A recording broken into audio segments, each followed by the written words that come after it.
So Gemba is actually a Japanese term, and it really means to go see. And that's what we're doing during the Gemba Walk tours. We're taking people to job sites who are employing a lot of what we talk about and a lot of what we teach and network about here at Congress to go see it in action. Most of the Gemba Walks, they have a job site tour or tour a facility.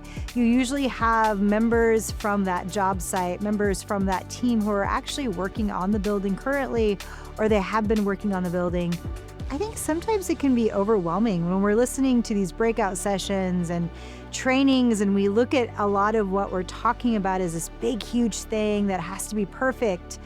And when we actually go see and see it in practice, we start to realize it doesn't have to be a big, beautiful, perfect rainbows and unicorns thing. Like, here is this lean piece in action.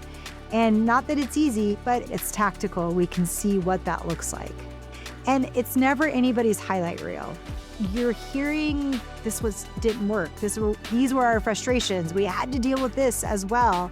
And so you get a lot of the stories. You get a lot of like, we tried this and this didn't work. And then you get an opportunity to ask questions. So to sit down as a group, that peer-to-peer learning then, to really dive in and ask questions to fully understand what you saw and what you heard.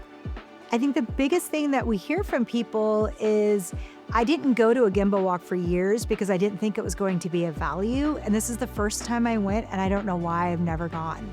Because there's so much, again, that you walk away with, not just from what you're touring and seeing, but from the conversations that you're having as well. So you're getting really that flavor of the full PDCA cycle in that, of what worked, what didn't work, and what that team did to adjust.